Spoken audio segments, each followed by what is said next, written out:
நண்டு கிரேவி பண்ண போகிறேன். அதுக்கு தேவையான பொருள் தேங்காய், 1 ஸ்பூன் சோம்பு, 1 ஸ்பூன் கசகசா, 1 தக்காளி, 1 வெங்காயம். இப்போ நான் அரைஞ்சி வச்சுருக்கேன். இதை மசாலாவாக அரைச்சி நண்டு தொக்குள்ள சேர்க்க போகிறேன். மசாலா அரைக்கிறதுக்கு எல்லாத்தையும் அதில் போட்டுட்டேன். நான் ஒன்று சொல்ல மறந்துட்டேன், பூண்டு சேர்க்கணும். பூண்டு அதில் போட்டுருவேன். பூண்டு போடணும்.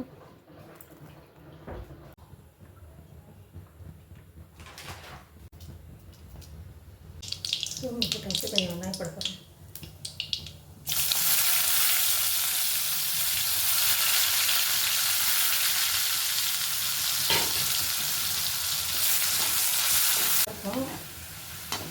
வெயிட்டு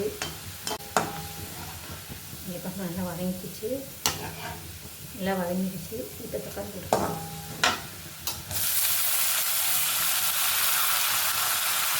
தக்காளி போட்டு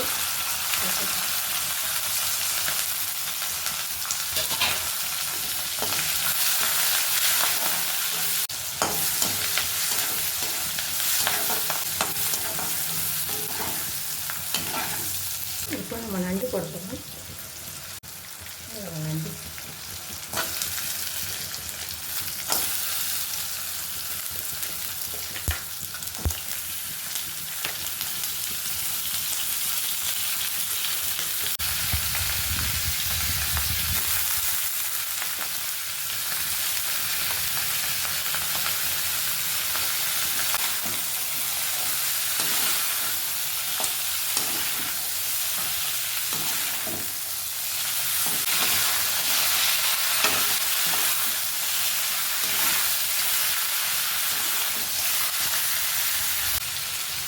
மஞ்சள் போட்டுருக்கேன். மிளகாத்தூள் போட்டுருக்கேன்.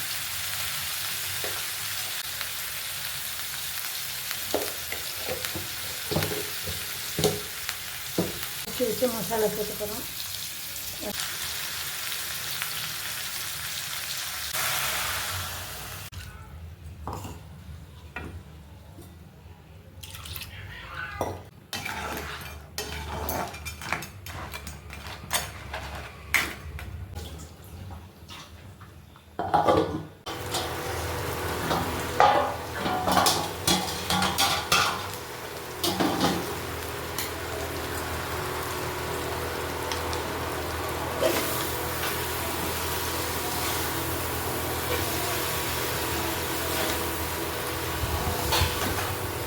நண்டு கிரேவி ரெடி. நான் முழுசாக நண்டு போட்டிருக்கேன். உங்களுக்கு வேணும்னா உடச்சி கூட போட்டு செய்யுங்க. இது ஒரு நண்டை அப்படியே எடுத்து வச்சுக்கோங்க, சாப்பிடும்போது நல்லாயிருக்கும். அதுக்காக நான் அப்படி போட்டேன். இங்கே பாருங்க எப்படி இருக்குது, சூப்பராக இருக்கா, செம்மையாக இருக்கா. இங்கே பாருங்கள் இப்படி செய்யணும்.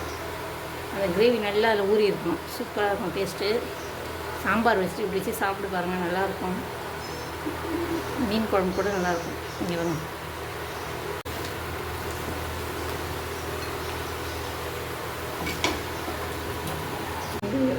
ஹாய் ஃப்ரெண்ட்ஸ், நண்டு கிரேவி ரெடி.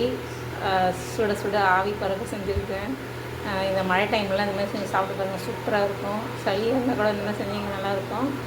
இங்கே பாருங்கள் ஆவி வருது, நல்லா சுட சுட இருக்குது. நீங்களும் வேணுங்க செஞ்சு பாருங்கள், டேஸ்ட்டு நல்லாயிருக்கும். ட்ரை பண்ணி பாருங்கள். பிடிச்சிருந்தா லைக் பண்ணுங்கள், ஷேர் பண்ணுங்கள், கமெண்ட் பண்ணுங்கள். மறக்காமல் என்னோடய சேனலுக்கு சப்போர்ட் பண்ணுங்கள், சப்ஸ்கிரைப் பண்ணுங்கள் ஃப்ரெண்ட். தேங்க்யூ.